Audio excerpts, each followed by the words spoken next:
Welcome to the Public Agency and Support session. My name is Maria Quiros, and I'm the Intern Manager of the Small Business Development Department and your host for tonight. With me today is Christine Pham, who will be monitoring the Q&A box, and Maria Ibarra from Caltrans, who will be our support member for this evening. We would like to share a few words from our President, CEO, Kim Becker.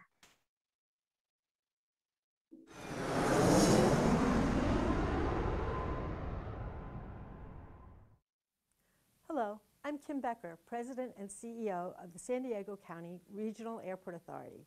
It's my pleasure to welcome you to the 2021 Meet the Primes presentation.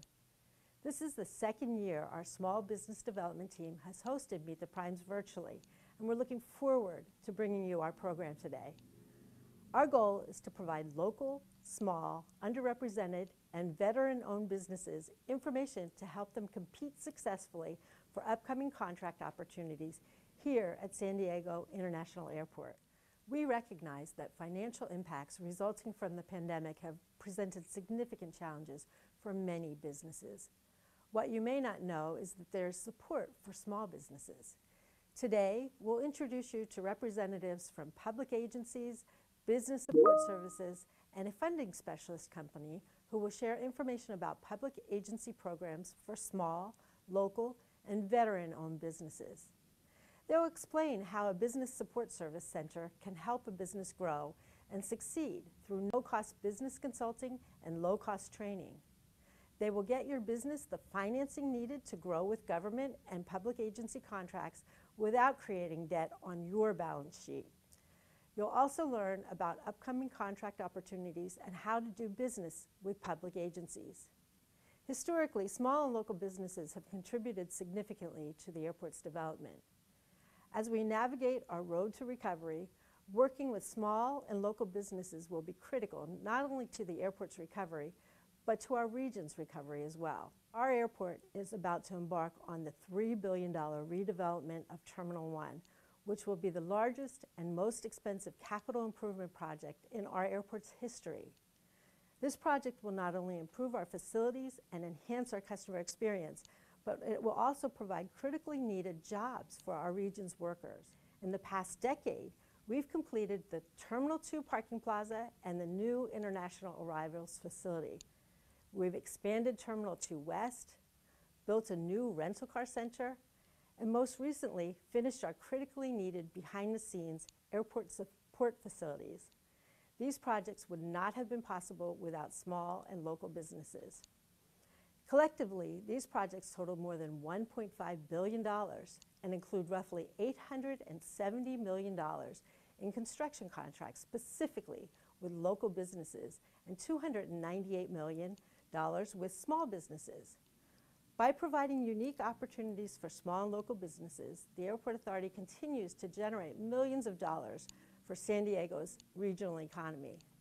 We hope you will enjoy Meet the Primes today and take away needed information to successfully compete for a range of jobs and opportunities at San Diego International Airport.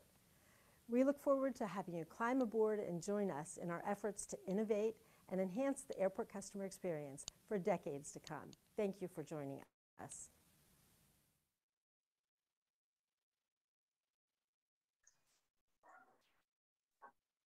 Thank you, Kim, for that nice video, and thank you for everyone.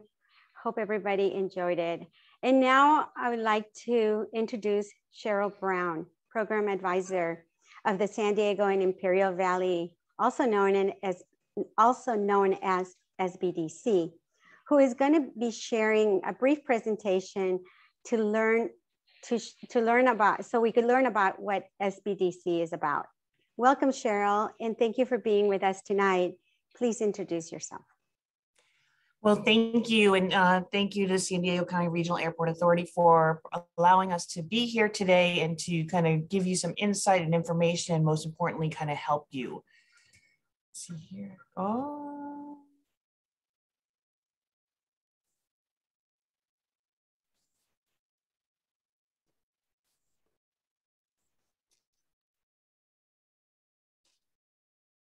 All righty. Let's get rid of here. So good evening.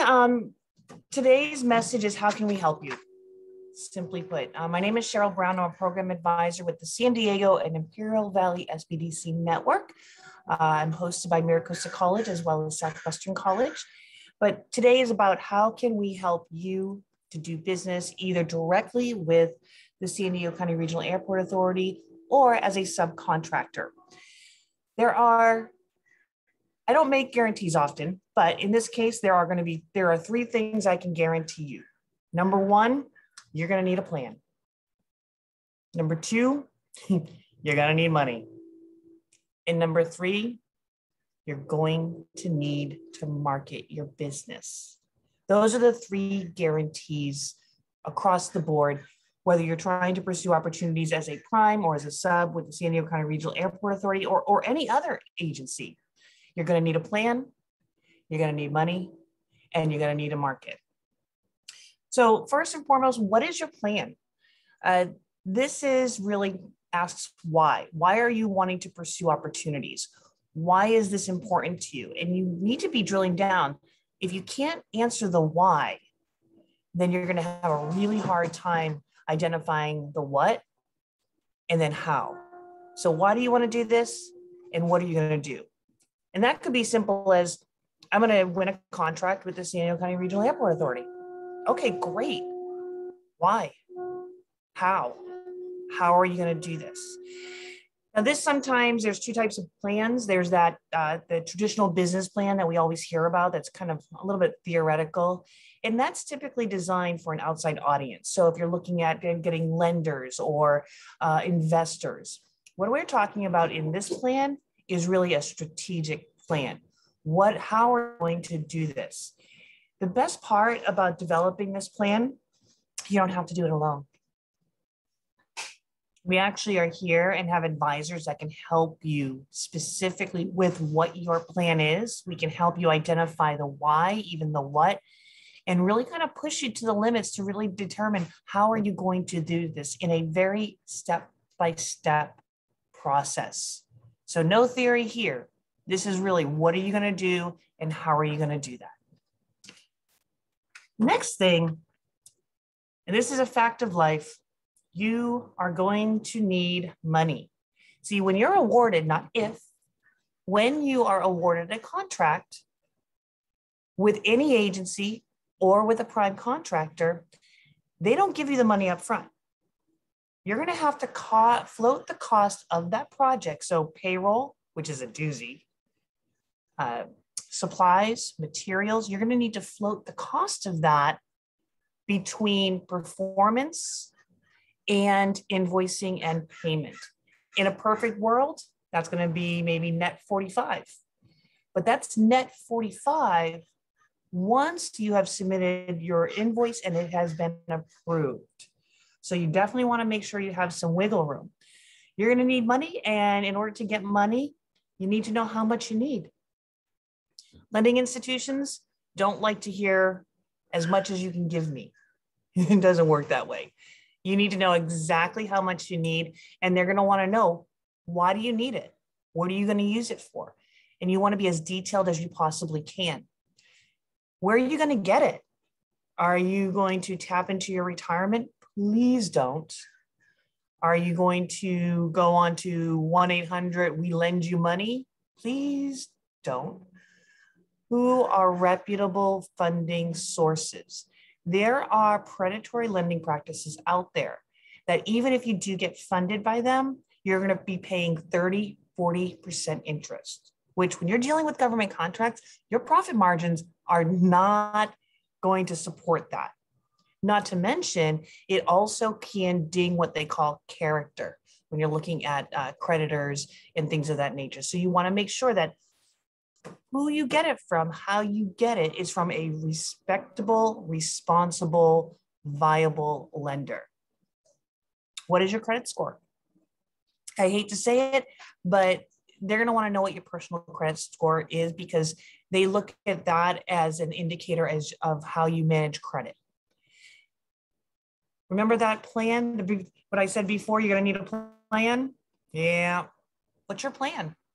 What are you going to do with this money? How are you going to use it? Financial statements, profit and loss, balance sheets. And some of us, I mean, especially if you're in certain trades, I mean, this is a little bit foreign to you. You're too busy doing what you're good at, and that's building stuff. So you may not know what your financial statements are. You may not have them. You may not be able to not know how to develop them. Don't rely on just your bookkeeper or your accountant, because you're going to want to know what those mean. And that goes like above and beyond just getting money. You're going to need your tax returns, both your business and your personal. And I got my little box here. Many times projections, especially if you're going to be asking for a significant amount of money that your financial statements and tax returns do not support. And it could be very warranted, especially if you're awarded a significant contract. So what do your projections look like based on those contracts awarded? And I hate to say it, and I don't know why this is, it doesn't make much sense to me. Who am I? They want to see reserves. They want to see that you have the money to pay these monies back regardless of what happens with the business. So before you start tapping into your savings, into your home equity, before you start tapping into your retirement or your college funds, hold on to those, because those reserves can demonstrate to a lender that no matter what happens, you can still pay those monies back. And that's what the lender wants to see. Given the current situation with the pandemic, lenders have become much more restrictive in their lending practices. So know that this may be a little bit more difficult. The last thing you want to do once you're awarded the contract is start working on this. You want to kind of have this plan in action before that, because it can take 30, 90, and maybe even 6 months to get funding, depending on the size of the funding or the amount of funding that you need. So before you freak out on me, before you're like, okay, I'm out of here, I don't want to listen to any more of this because this is way too much. Please note, again, we're here to help. We have advisors that can help you with all of this. If the credit score is not looking so hot, we have advisors that can help you with that. If you don't have financial statements, we have advisors that can help you with that. You need projections. Where are you going to get the money? What are your options? We have advisors throughout our network, over 100 different advisors that can help you for free with all of this. The other guarantee, you're going to need to market your business. See, the airport and these prime contractors would love to do business with you, but they can't. And the only reason why they can't right now is that they have no idea that you exist. There's really 3 levels of marketing. First and foremost, name recognition. The second is creating that open dialogue, asking open-ended questions. What are you currently doing in the areas of procuring? What would we need to do as a small business? What are your minimum requirements? This helps to prompt that open dialogue. And when you have that open dialogue, you then are creating trust. And then once you've got name recognition, once you've got that open dialogue, that's when the revenues start occurring. But that's not it. It's the follow-up. It's the follow-up that lands you the contract. Oftentimes, I can't tell you how many times my clients that I work with do not follow up. They make one introduction, they don't get a response back, and they say, well, that's it. No. You've got to follow up. Keep in mind, maybe there's not an opportunity today, but there could be one next week. And are you going to be the name that remembered, or are they going to remember somebody else? It all depends on how you are approaching. You're going to know that, your words mean something, your body movements, your voice, your tone, all of those things make that impression. Are you going to be what I like to call an uppercase VIP, very important person? Or are you going to be a lowercase VIP, very irritating person? Remember that the people that you're talking to are your customers. How would you want to be spoken to, or how would you like to be approached by your customers, by your clients? These are people too.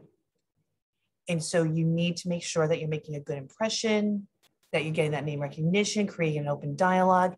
And I promise you, the revenues will come. Maybe not today, but maybe tomorrow, because this process is not an instant gratification thing. It does take time. In general, you're looking at about a 6 to 12 month sales cycle. And that's only if you are creating that open dialogue and following up. So again, as we were talking about a little bit about the funding need, we can help you with that. If you need to create a pitch, a 2-minute pitch, say you're getting ready to go to a Meet the Buyers event and you want to have a solid 2-minute pitch that's really impactful, we can help you with that. You're going to need a capability statement. We can help you with that. Whether it's putting it together, whether it's helping you formulate what should be on it, to even just making it pretty. We can help you with creating a marketing plan, a marketing strategy. And I don't, again, mean that theoretical marketing plan, but like a marketing strategy. How are you going to do this? How are you going to get in front of your customer? How are you going to get name recognition? How are you going to create an open dialogue? All of those things we can help you with. As you know, today's philosophy of the presentation is, how can we help you? So I often get free, no way. Nothing in life is free. If it's too good to be true, it probably is. Well, although our services are free to you, they do have a cost associated with them. And we are funded by a dozen or more different entities, prime contractors, our universities. All of these entities have a vested interest in the small business community. So they provide us with the funding so that we can provide the resources and all that help at no cost to you. So as much as I love my job, and I would do it if I was independently wealthy, because I love helping the small business community, I'm not independently wealthy yet. And I've got 4 boys, so they're eating me out of the house and home. So we are professional advisors. We are compensated and we are contractually obligated to help move you forward every step of the way. In addition, though, yeah, it's not free. Nothing in life is free. You do have to do the work. We'll give you the guidance. We'll give you the tips, the tools, the tricks, the steps, everything. We'll fill out applications with you and for you. We'll help gather your documents. We'll help you create a proposal. We'll help all of that. But ultimately, you do have to do the work. I know. I wish it was that easy. But with the SBDC and the help from our advisors, we make it as easy as possible. From live trainings to on-demand trainings, we do virtual trainings, one-on-one advising. Right now, all of our advising is being done remotely. We anticipate continuing remotely at least till the end of this year, and we may transition to a hybrid model starting next year, but that is to be determined. But everything you possibly need: business planning, strategic planning, access to capital, proposal writing, capability statements. For those of you who might need more technical assistance like NIST compliance, if you don't know what that is, don't freak out. Neither do I. It's just really way over my pay grade. But things like that, CMMC certifications, regular certifications, woman-owned, local business enterprise, small business. Maybe you're just starting. Maybe you need help with putting together your corporate records. Whatever it is, we are here to help you. No cost support. The easiest way to find out more about us is through our website, sdivsbdc.org.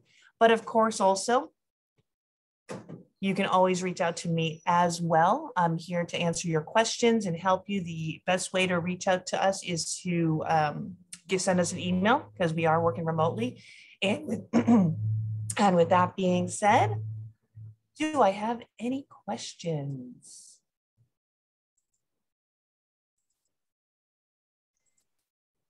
Hi, Christine. Is there any questions for Cheryl? There are no questions at this time.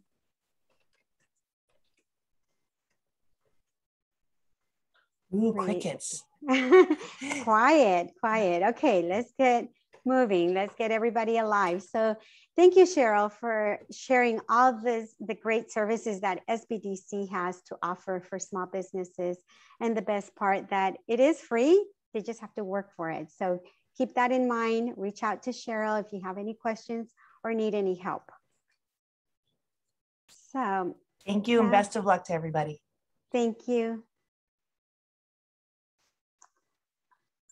Now I'm gonna.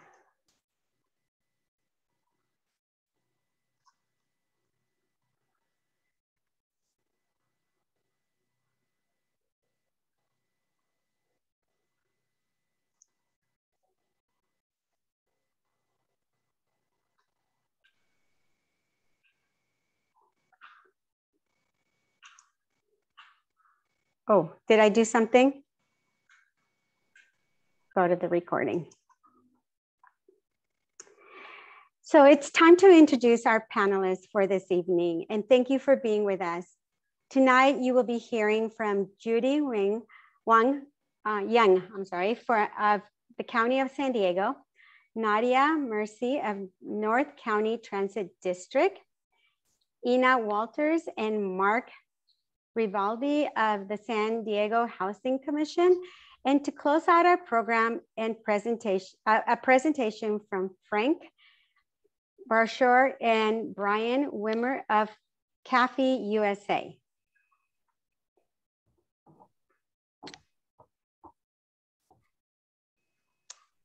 We're going to start tonight with Judy. Judy, please introduce yourself. Hi everyone, I'm Judy Ying from the County of San Diego Department of Purchasing Contracting.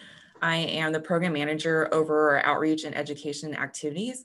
So I do a lot of our small business outreach and making sure that vendors that are interested in doing business and contracting with the county are linked to the resources that they need to succeed and successfully apply for our bids. Thank you, Judy. And why don't you tell us, how do people find out about the procurement opportunities with the county? Oh, sorry, I think my sound cut out really quick. Could you read that again? Sure. How does someone find out about the procurement opportunities with the county? Perfect. So for the County of San Diego, all of our procurements and opportunities are centralized in one place. So we have a site, a vendor portal called BuyNet, and I'll put the link into the chat for you. But it is very, very important for anyone who's interested in contracting with the county to go to that BuyNet website so you can browse our open solicitations, and you can also register and set up a commodity profile so that the system can notify you anytime something that matches your profile is posted.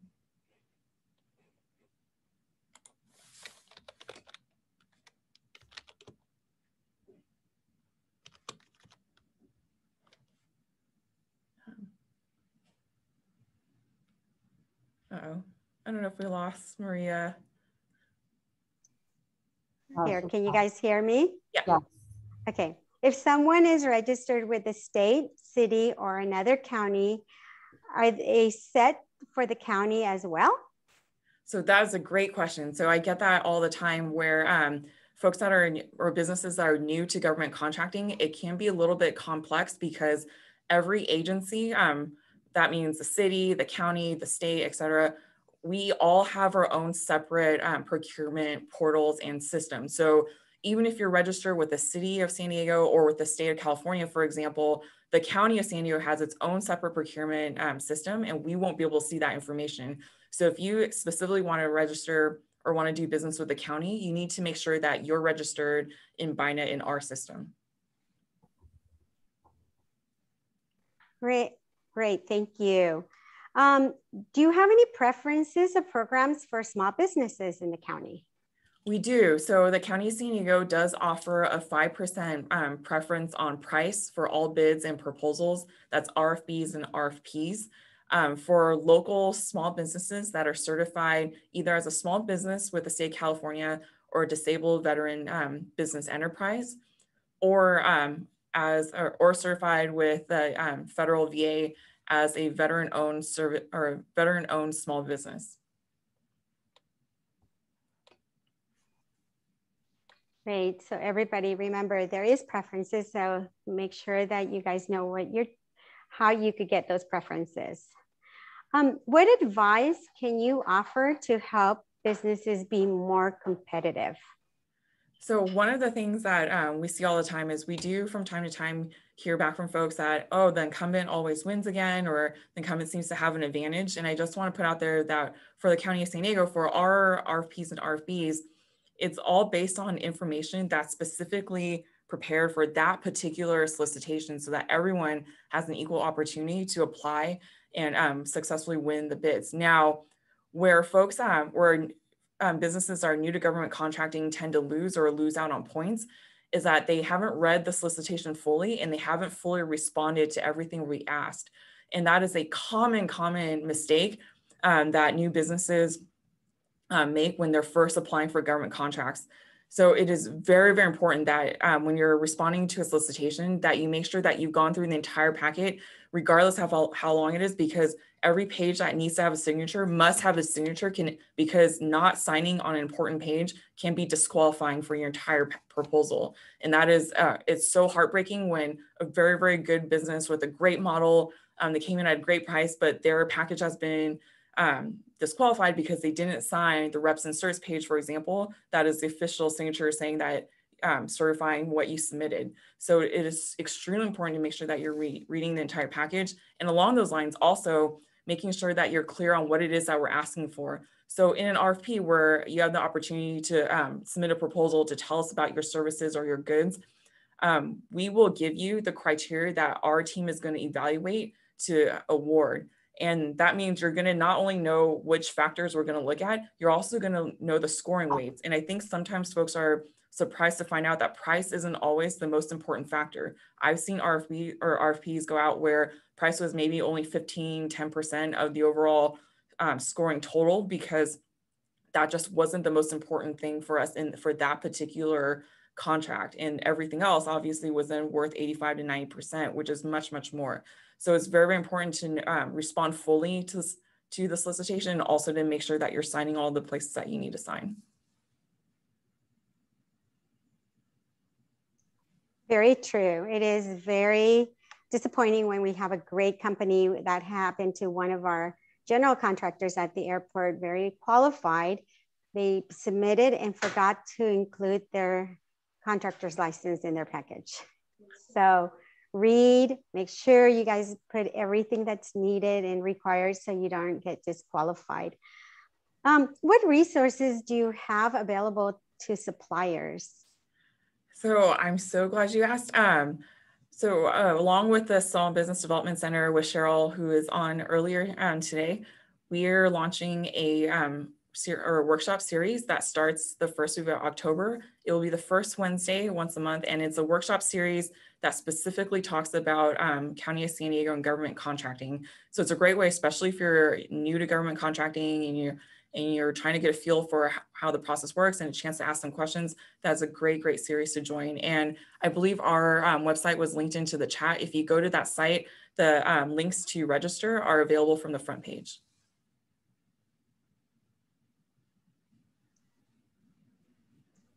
Thank you, Judy. And now let's see, do we have any questions, Christine? There are no questions at this time. Great, thank you, Judy. Thank you for joining us tonight. We appreciate your support. Thank you so much. Okay, so now we're gonna go ahead and move on to the North County Transit District. Let me see. Nadia, welcome. Please introduce yourself.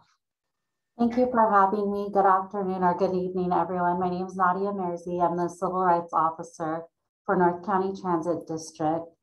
So basically similar to the role that you heard from my counter or co-host, I do a lot of the outreach for DBE and small businesses, making sure that we are providing opportunities for those that normally have barriers to competing and winning contracts with government agencies.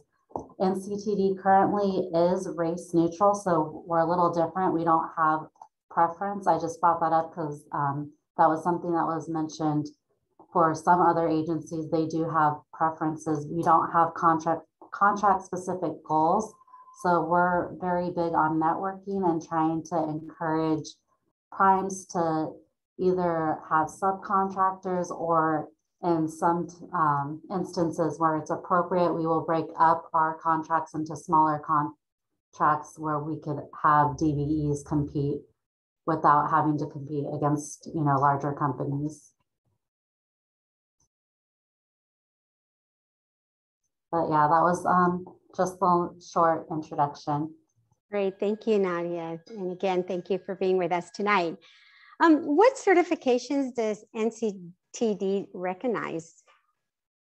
So we're very unique. I know that a lot of people will tell me, oh, I'm a DBE, I'm already certified with XYZ. They have different certifications, but unfortunately, we're not able to count that due to some FTA regulations. We have specific requirements. So we currently only accept Caltrans certifications. And then for the County of San Diego in general, we don't have a local office. So for the CUCP, I believe it's called, certification, we actually refer to LA Metro.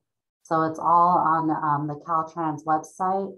And I know it's like a little confusing. So I'm actually working on doing an event to help show small businesses or DBEs that are potentially eligible how to apply for this process. Great. So for those of you that are interested, make sure you take Nadia's information down so you can reach out to her so she can let you know when she's going to have that event. In the works, I promise. I'll let everyone know about it. Good, good. What are your best tips for someone trying to get started with NCTD? So for us, we do have Planet Bids as our specific system where people will find out about solicitations. However, there's different portals for Planet Bids, so you would definitely need to make sure that you're registered with NCTD. And then another thing I always tell people is to frequently check the doing business with page on any government agency's website. That's just a free resource in case you don't have subscriptions to certain, because I believe Planet Bids, you have to pay for subscriptions. So one way to find out if there's any openings is to just frequent the doing business with page on any government agency's site to check. And then often they'll have a listing of people you could contact. So it doesn't hurt to try to send an email to the listing. For example, we have our chief procurement contract administrator listed. So I would even just send her an email and say, hey, I noticed that your information was on the site. I was wondering if there's any job opportunities. It seems like the last one was XYZ, etc. So don't be afraid to reach out to people that we have listed on our website. And just so everybody, we could kind of clarify. So most of the public agencies, we utilize Planet Bids. Mm-hmm. And when you go into our own Planet Bids, there shouldn't be a fee. So you could register under the airport with Planet Bids and it's free. If you happen to get into the Planet Bids and there's a charge, get out and just go look, go back to the agency that you're trying to register yourself, because it should be free. Sorry, not to confuse people, not Planet Bids, but there are some subscription sites. Yes. Yes, mm-hmm. Sorry about that. Thank you for clarifying that, Maria. Yes, yes. So there is some services out there that will go ahead and provide you bid solicitations, and they kind of sell themselves by saying, oh, we could give you every public agency out there's bids in one place instead of you having to go, but they do charge you. So be careful. And then also you got to make sure that if you reply to one of our solicitations, you have to download the documents from our Planet Bids portal to be able to be accepted. And then also that will also trigger any addendums that we might have that you have to acknowledge. Exactly. I just want to say thanks, Cheryl. She put the DBE online certification link for LA Metro in the chat. And I just want to echo what she said. Yes, do not pay. Take advantage of all the free resources that you can. It's already tough enough as a small or disadvantaged business, or in general as a business. You have to watch every penny, if you will. And so I would just suggest always trying to take advantage of all free resources when available. Absolutely, and that's why we have these events, so you guys, we can make you aware. Do you have any special events coming up for small and disadvantaged businesses? I'm actually working on that right now, so I don't have a firm date. I'm trying to see who's willing to partner with me. I know I have a couple of things in the works, so to be announced, but I'm hoping around November or December. Okay, well, we'll look forward to those dates. I know you talked a little bit about how or where to get information for bids, but where can somebody view your bids for updates on construction, any constructions coming up? All solicitations we have go out through Planet Bids, and then I know on our website there should be an actual location where you could check for upcoming procurement job opportunities. Not job opportunities, sorry, upcoming projects.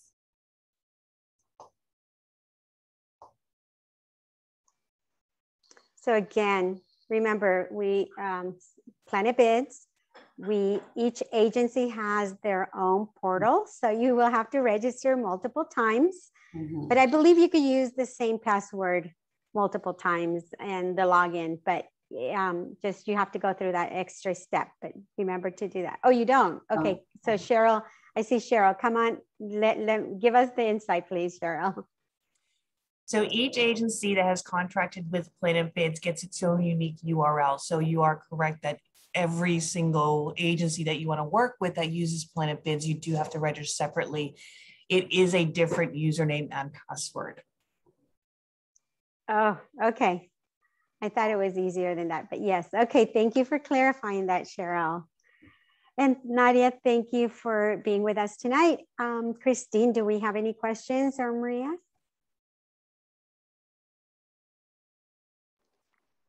Hi, Maria. No, I don't see any questions in the Q&A box.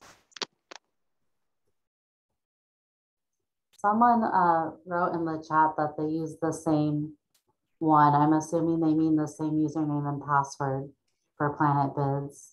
If you've registered with Planet Bids directly and not through the agency, then yes, it would be the same username and password. It just depends on what the agency has set up for their criteria. Some of the agencies will use an email address. Some of them will use a username and password. So it just depends on whether the agency has mirrored another agency's login. Thank you, Cheryl. Thank you. So we will go ahead and move on. And our next presenter is, Ina and Mark from the San Diego Housing Commission. Good evening to both. And can you please introduce yourself? Good afternoon. I'm Mark Rivaldi with the San Diego Housing Commission. I'm a senior procurement and contracts analyst. We also have Ina Walters with us. She's equal opportunity contracting analyst with the San Diego Housing Commission. Thank you, Mark. Welcome to both of you tonight. And why don't we start by, what type of certifications does the commission accept? I'll take that question. And so the San Diego Housing, again, hi, my name is Ina Walters. I am the Equal Opportunity contracting program analyst at the San Diego Housing Commission, and my primary responsibility is to ensure that contract opportunities are created for diverse businesses and to assist those businesses in navigating through our solicitation process. So back to the question, what certifications does the San Diego Housing Commission accept? So we accept multiple certifications. I'll go down the list of certifications that we do accept. We accept the Emerging and Small Local Business Enterprise, the ELBE and SLBE certifications from the City of San Diego, Small Business SB certification from the Department of General Services, DBE, Disadvantaged Business Enterprise certification from the State of California Department of Transportation, and the CUCP also has that certification that we accept. We accept Disabled Veteran Business Enterprise certification from the State of California DGS as well. WBE, Women Business Enterprise from the California Public Utilities Commission and the City of Los Angeles. And lastly, we accept the Minority Business Enterprise MBE certification from Pacific Minority Supplier Development Council and CPUC and the City of Los Angeles. So those are the certifications that we accept outside of the San Diego Housing Commission. We also have our own certification program where we certify businesses whose owners are low income and or businesses that employ low income individuals. And so that's our very own certification. If you want more information about that, on how to become certified, you'll outreach to Tamar Blanco. Her email is tamarb@sdhc.org. This is our primary go-to certification above all certifications on our projects. And the reason being is because we have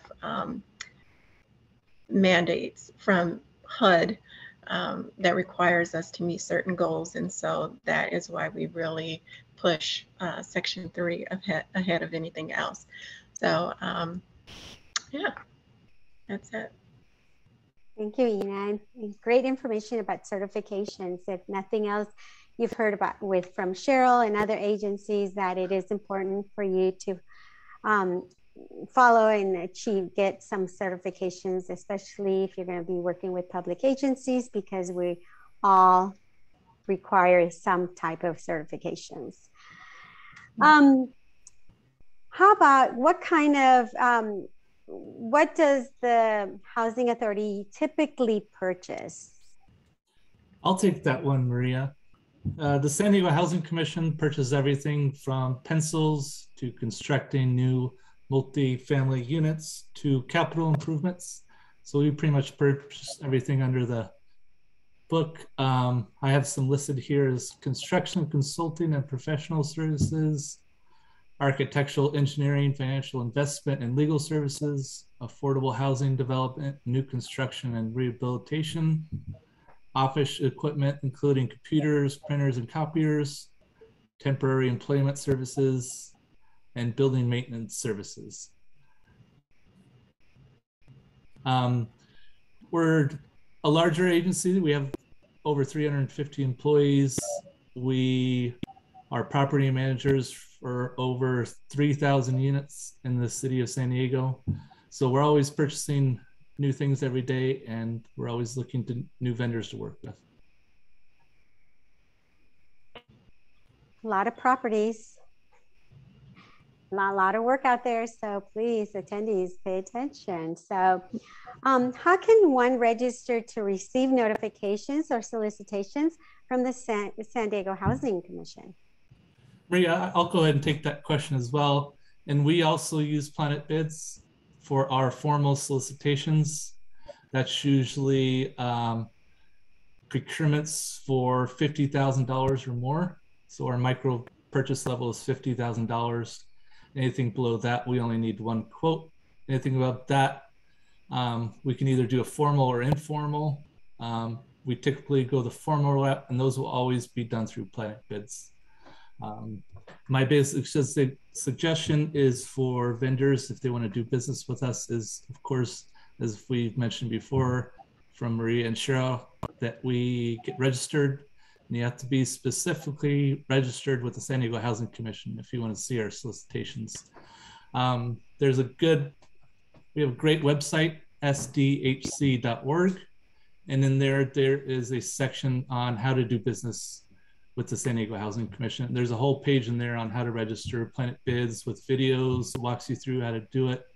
And then I'm always happy to help any vendor that needs help registering for Planet Bids. My name is here on the slide.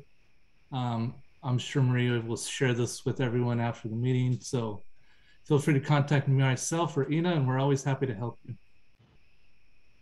Yes, sir. Yeah, it's important that you register correctly in Planet Bids so you could get the notifications, because if you don't put the right information in, you're not going to get any solicitation notifications. So thank you, Mark. And Mark is willing to help, so please take him up on that. What advice do you have for businesses trying to obtain work with the Housing Authority?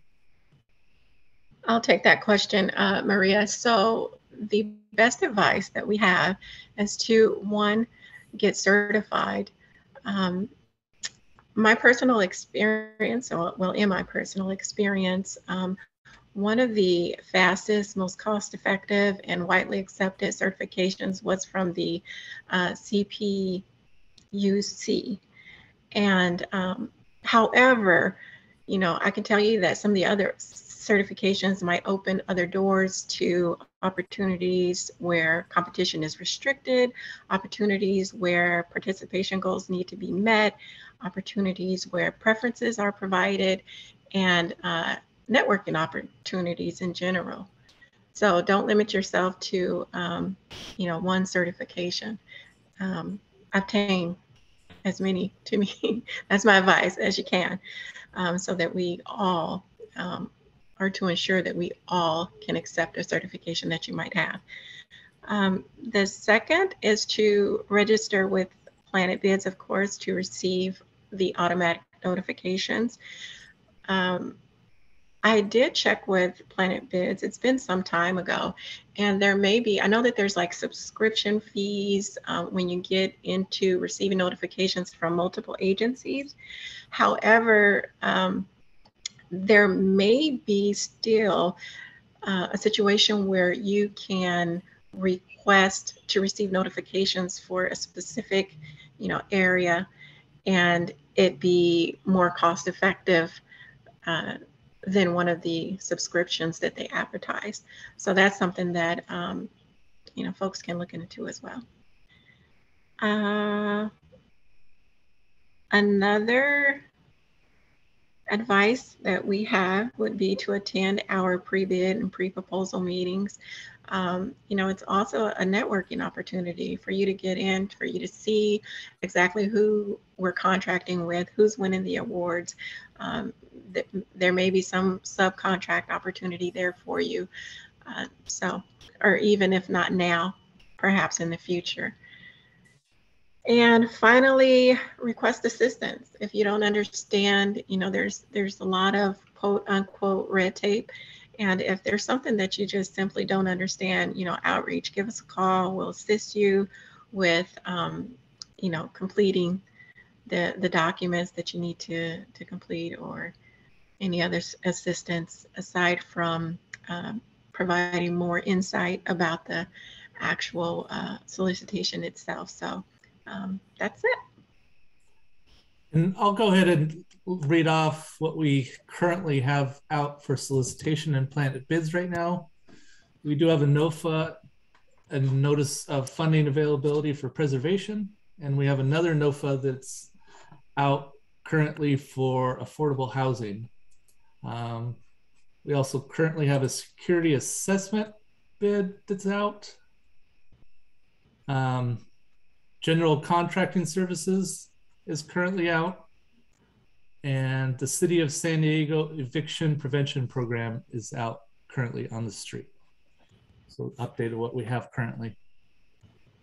So a few opportunities out there. Yeah, we're always having stuff come out every day. So check back daily. Thank you. And like they have said, you know, your certifications, you could go ahead and go through it, the process, get them, and then you could use them for any agency out there. So for instance, DBE, it's given through the CUCP, that's statewide. So all through California, you could use that certification for any opportunities you're looking to do.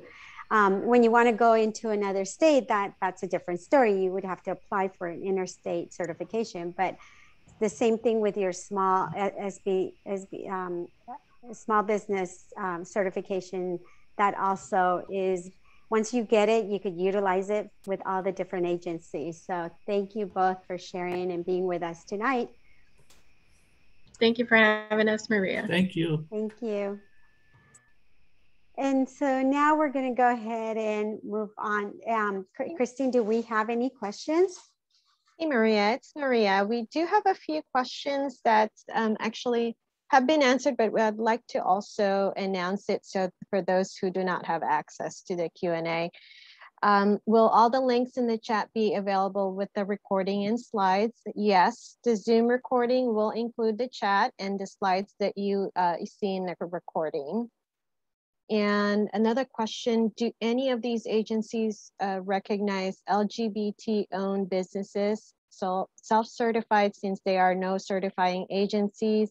And Cheryl had answered that this CPUC, which is the California Public Utilities Commission, does. So the Supplier Clearinghouse actually does certify LGBTQ firms.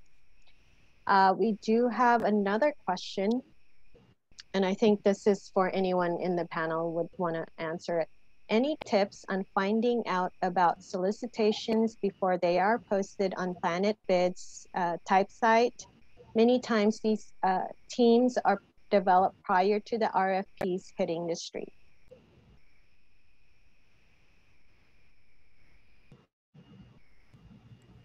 Anybody from the panel?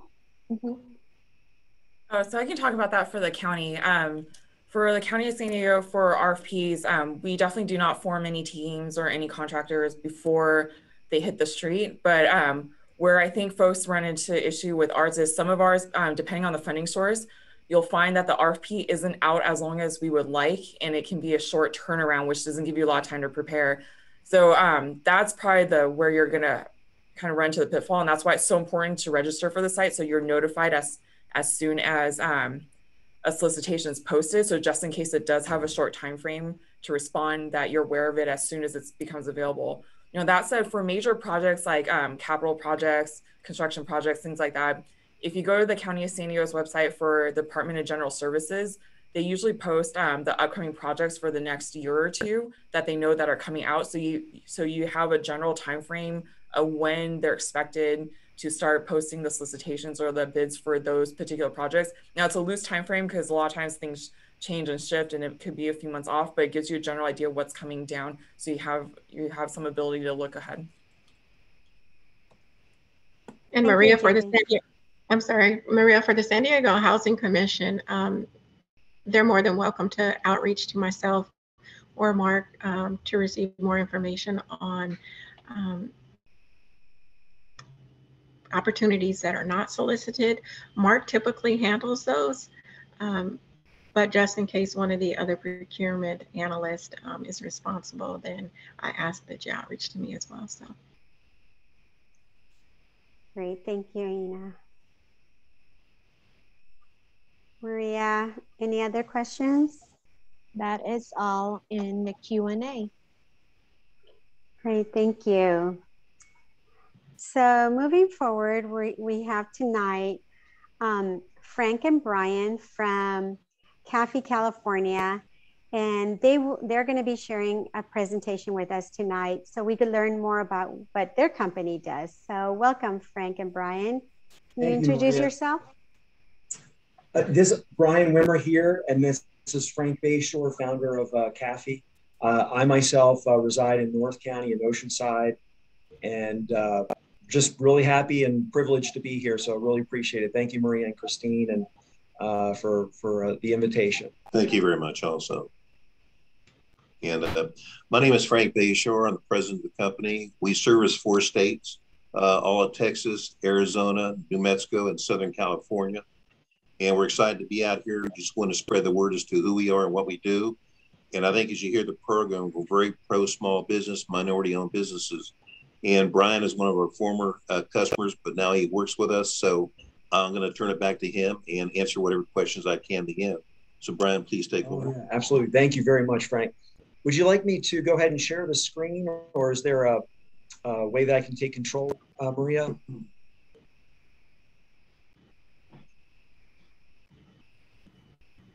Yes, you can go ahead and share your screen, Frank. Okay, let me go ahead.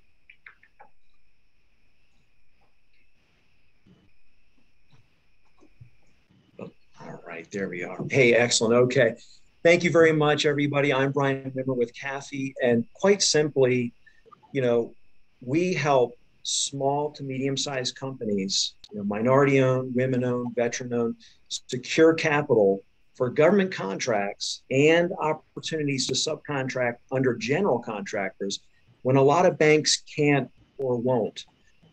Whereas a lot of banks, they finance a company based on their financials, whether that's the collateral, the capital, the equity that they may have, or maybe how many years they've been in business. We simply look past those financials and we lend money based on the contracts, based on the opportunities that are presented in front of that particular company and what is before it, whether it's a government contract or a subcontractor position. That's what we're here to do, is to help be that resource. We're an asset-based lender, and what we do is we lend money based on those invoices or those accounts receivable. And we've been doing this for more than 20 years. It's very exciting for us to be out here. I know that it's been a program that's helped hundreds of companies be able to scale and grow. And I know this for a fact because I'm a true believer. My company used this program over 10 years ago to scale and grow. During this time in 2010, myself and my business partner, Trish, we created a technical services firm, primarily to support a lot of federal government contracts and local and state contracts as well, providing everything from IT services to facility maintenance, HVAC, repair and sustainment. And so when we struck out on our own, we realized there were several hurdles that were in our way. And one of them was our financials. We just didn't have the capital behind us. But neither here nor there, we did go ahead and we applied for different loans at different banks. And unfortunately, all of them really declined the opportunity to fund us, which was unfortunate. But as a small business, you learn to kind of take those punches and keep on rolling. And well, I reached out to my network of people that I counted on, SBDC, PTAC, and lo and behold, they referenced a company called CAFI. And I made a 3.5-hour drive from Sierra Vista, Arizona. Don't blink if you're driving through it or you'll miss it, but made a 3.5-hour drive up to Scottsdale, Arizona. And I met with Frank Bayshore and he explained the program. And, in good detail, but it almost sounded a little too good to be true, to be honest. But I took that information back to my business partner, Trish. She's a retired CW5 warrant officer with the U.S. Army, Black Hawk pilot, test pilot, and instructor pilot. Pretty much a mathematician. She reviewed the information. She recognized the opportunity. She knew that there was something there. We went ahead and we filled out the application. And within the next day, we were approved. Kind of took us back a little bit. But, when you think about it, a lot of times, we work hand in glove with banks and we know that not everyone can qualify. Maybe they're too new in the business, or maybe they're kind of stretched out on other projects. And Bob Hope can't say it any better than anybody else. But, it's true that sometimes banks, they've referred people to us and we've been able to work with them and really help them take their company to the next level. And that's what it did for me and my business partner in our company. We were able to secure our first contract opportunity at March Air Reserve Base for the Department of Homeland Security's Air and Marine Operations Center. And it was quite significant for us, and it got us in the door. From that point forward, we were able to really kind of spread our wings, and we got other opportunities in Texas, Virginia, and then Iraq and Afghanistan. We did go outside the country, and we really kind of expanded even further. But we had that flexibility. And the great thing is that CAFI was able to be agile enough, and they were able to pivot so that we could actually secure those opportunities. Knowing that we had that financial backing behind us, nothing really could stop us. Now, I've since sold the company back in 2016. And quite frankly, you know, Frank and I, we stayed in touch for over the years here. And I just can't help but think, you know, the advantages that we were given. We were an economically disadvantaged woman-owned small business, a service-disabled veteran-owned small business, and a DBE certified business, and for a short while, HubZone. But you know, Frank was there for us. CAFI was there for us to help us grow and scale, and that's what we're excited about. Being here in California is doing the same thing, being that secondary lender, working with banks hand in glove. To be there for them when they have clients that are coming through and they can't necessarily provide the capital necessary for them to grow. We look at it as a limitation, if they're looking at banks, but at the same time, we're looking to maximize their borrowing capacity and give them that monetary muscle so that they can actually go out there and go after the things and reach their potential. And that's what it did for our company. And that's what it's been doing for 26 years. CAFI's been opening up those doors from, for a majority of construction companies to food service companies, janitorial, landscaping, IT services. Numerous companies have really been able to take advantage of the program and utilize it, maybe not fully all the way, through their whole life cycle, but maybe they do.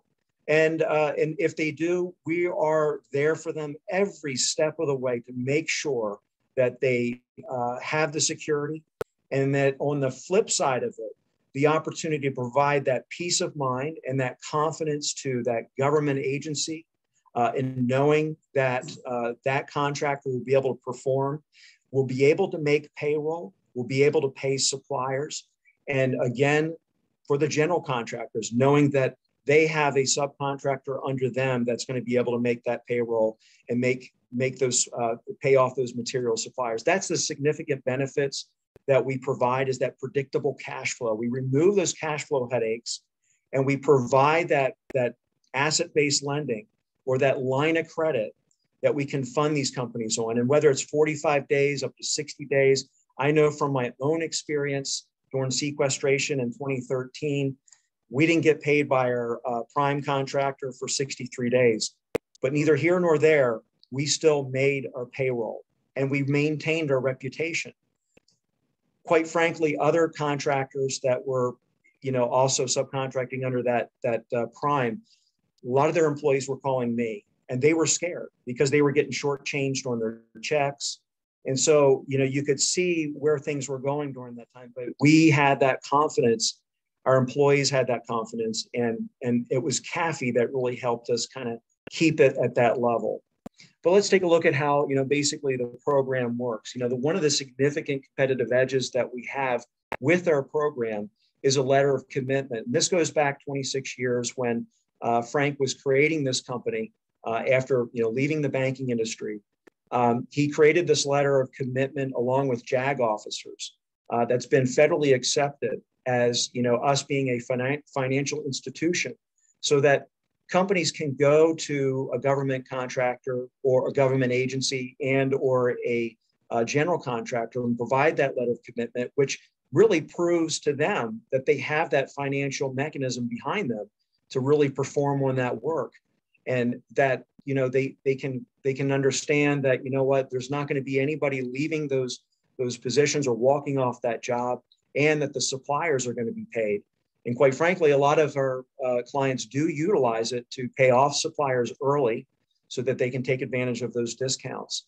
But let's say you're in the final phase of award with a particular effort. Once you provide that letter of commitment, it really kind of opens up that door and proves to your customer that you can do that. Then we usually go one of two ways. We usually go assignment of claims for a government agency or a joint check agreement with a general contractor. And what that basically is an agreement to really say that we're going to be paid first as CAFI because we're going to be advancing the funds to that company. And it operates just like a line of credit. So if you have an invoice that's $100,000 and it comes in, we're going to give you a line of credit up to 80% or $80,000 of that invoice. Now, you don't have to use 80%. Quite frankly, a lot of people, and we help people manage this, but with the finances, sometimes they just need to pay off suppliers, or they need that whole 80% to make payment for the suppliers and pay the payroll company as well. So once that is in place, that assignment of claims or that joint check agreement, then you'll go ahead and you'll submit your invoice. Maybe after 30 days, you're submitting that invoice, and then you're going to wait for that invoice to be approved. Once it's approved, we fund you immediately within 24 hours. You'll be able to get that check, you'll be able to make that payroll, and you won't be able to miss any beats. You'll be able to keep going. And that you could get paid maybe 45 days out or longer. The great thing is that now you have that predictable cash flow. You don't have to worry. There's no fear. And you don't have to worry about a general contractor worrying either, or a government agency worrying. So that's kind of the long and short of how that program works. How easy or hard is it to really get on our program, to utilize our program? It's very simple. Again, we're not looking at financials, but we're going to have you fill out a 2-page application. We're going to require a driver's license, a copy of a driver's license, articles of incorporation, LLC documentation, or assumed name certificate. The fee for our application is typically $250. However, for this particular project for Terminal 1, we're going to reduce that fee to $125. But within that 1 or 2 days, you'll find out if you're approved, but more than likely you will. Even if you have slow credit, even if you've had financial reversals, we can still work with you. We're not a hard money lender. We're not a lender of last resort. We are a lender that wants to help businesses stay in business. And we want to help a lot of companies scale and grow. And what better way to do it than not only utilize our program to maximize it on one effort, but you can do it on multiple efforts.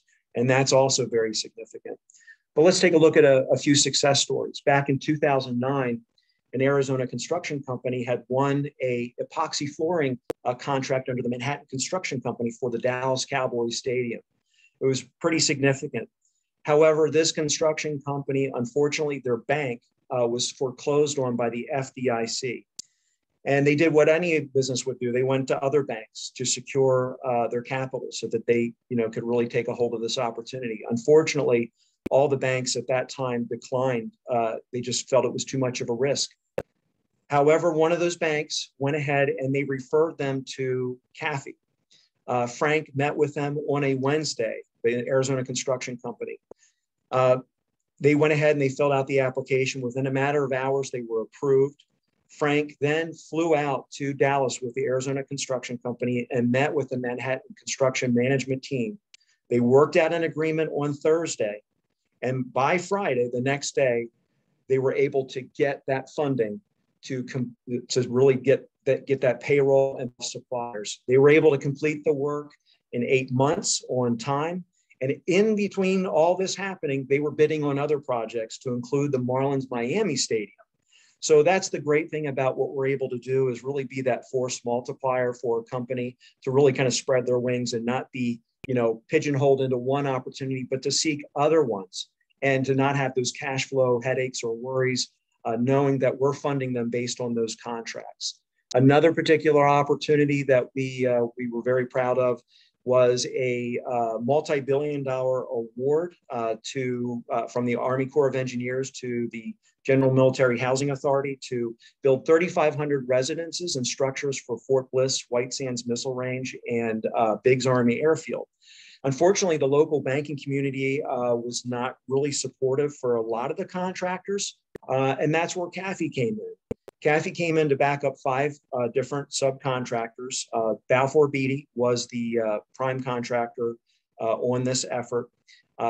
And all of our subcontractors were very successful. We had roofers, we had framers, we had underground utilities. We had a number of skills that were applied to this particular effort.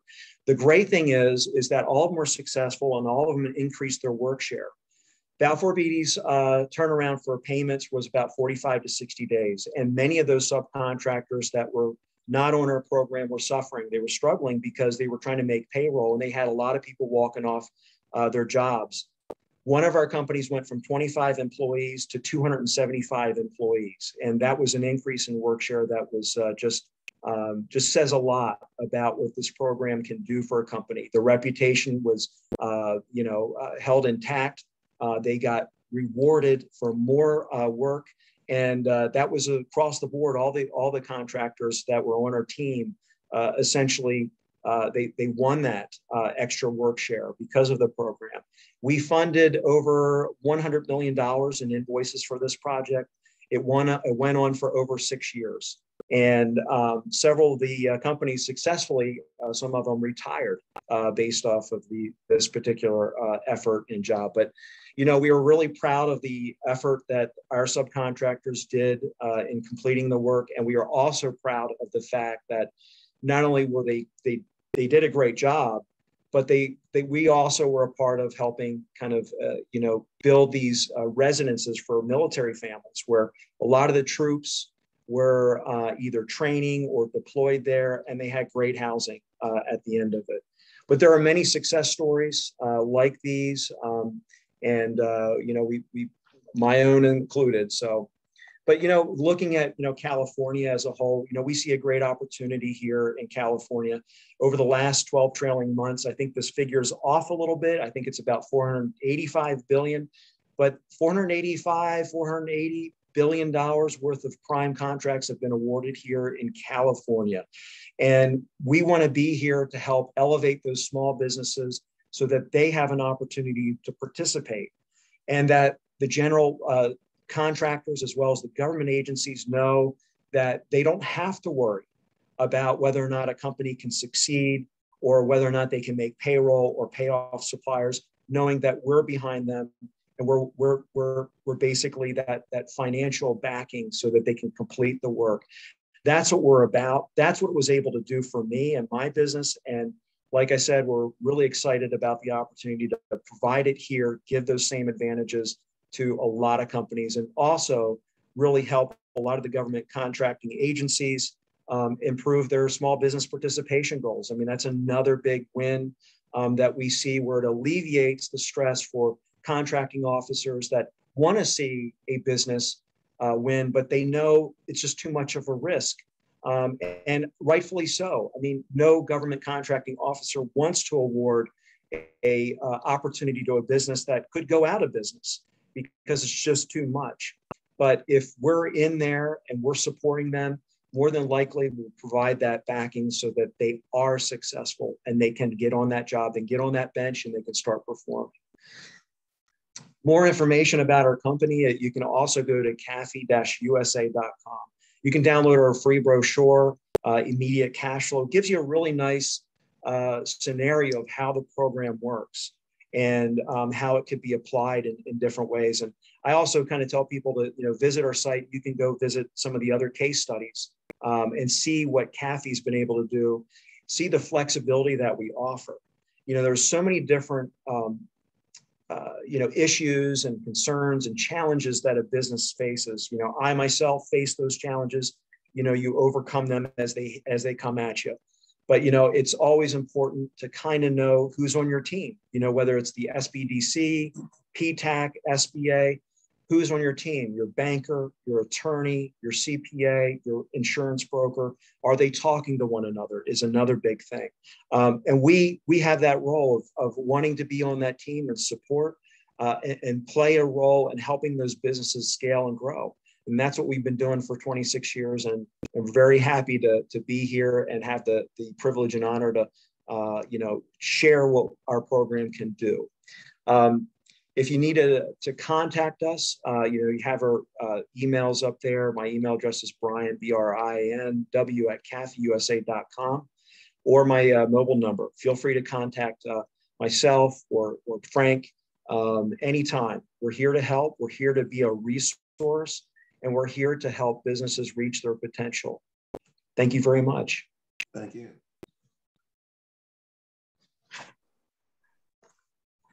Thank you, Frank.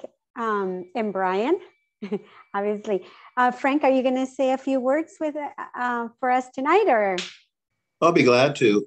We're excited to be here, and thank you for the opportunity to speak to your group. We started this business 26 and a half years ago, and I had no idea we'd be around this long. And we're very proud of the fact we have helped hundreds of small minority-owned businesses. And I'll tell you the truth of what happens. A lot of these contractors come to us and they go, Frank, one for you, one for our company, we wouldn't be here. This is our stance. We feel the opposite. If it wasn't for them, we wouldn't be in business. And we've been very, very fortunate to be so successful and helping small businesses. We're not here for ourselves. We're here to help everybody out. The great thing about our program, everybody benefits, from the owners to the general contractors to our subcontractors to the vendors, everybody. And the good thing about the program, typically everybody comes out whole. And obviously, I wish we can offer this for free because we pay our investors with a nice return on their money. But we're very reasonable. Our pricing is all based on the volume, the size invoices, the kind of projects they're bidding on. And for that reason, a lot of our contractors, we have stayed with us for 5, 10, 15 years. So if you look at our resume, that'll give you a taste. And for us to fund contractors that you'll see on our resume, a lot of people think we're a national company because of our lengthy resume. For us to get on a project, believe me, these people check us out. I don't care whether private jobs. I see Turner. We have funded contractors under Turner. We have funded contractors with Sun. We've been all over the Southwest. And then when you're funding contractors on government jobs, they're more of a stickler. They don't want just anybody coming in. They don't want these predatory lenders. They don't want the hard money lenders. They want people that are real. They're going to stand behind their contractors. And that's our success. Our success is when a project's finished, our contractors thank us. They walk away with hopefully retaining some money in their pocket. We're more excited than they are. And about 9 out of 10 times, they come back a second time, third or fourth time to fund with us again. So, Maria, I want to tell you, hey, you don't want to get me warmed up. We'll be here all night long. But we're excited to be here with you. We hope to be part of your team, and it means so much to us. We thank you. Thank you both. And yes, thank you for a great presentation. Like you said, it's always the challenge of most of small businesses is the cash flow. So yes, thank you. We appreciate you being with us tonight. Is there any questions, Maria? Yes, we do have one in the chat from Ali. Brian, what about interest rate that would charge? I can answer that. That would be charged. Yes, thank you. The rate varies, and the reasons why it's hard to quote a rate, we typically will look at the sizes and invoices, how often they'll be using us. The rate can be anywhere from 1% upwards to about 3.5%. That can be a 30-day fee or it could be less. Most of the fees average probably in about the 1.5% to 2.5% bracket. And, I know banks are less expensive. The hard money lenders are much, much more expensive. But we know what the contractors can afford. And again, our program is not free. And not only do we fund our contractors, we help them with their cash flow. And this is most important. When we pay vendors, usually they'll say most likely in most cases 2%. That 2% offsets the fees they have with us. We extend them a line of credit. We tell them how best to utilize it. We do a lot of funds control for federal government projects. We do fund control for bonding companies. They would not have us in there if we were priced so high we put people out of business. It's quite the contrary. But the longer you do business with us, the bigger the projects, the lower the rate. So I'll say the rates can vary anywhere from 1% upwards to 3.5%. 3.5% apply more towards the very small invoices, but we fund invoices anywhere from $5,000 upwards to $500,000. So most of our contractors fall right in the middle of that. The average invoice may be $75,000 to $100,000. But that's a long answer for a short question.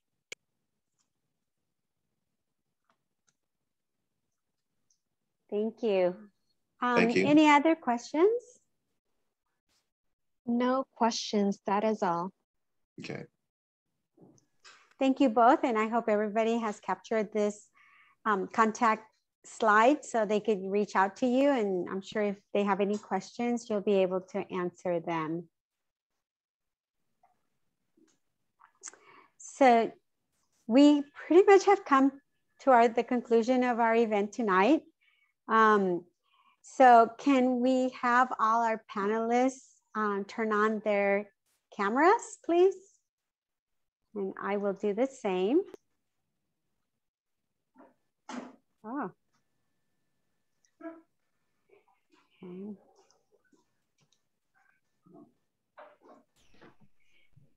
We have reached the end of our 2021 Meet the Primes. I hope you have enjoyed this event and found it valuable. Thank you to all attendees.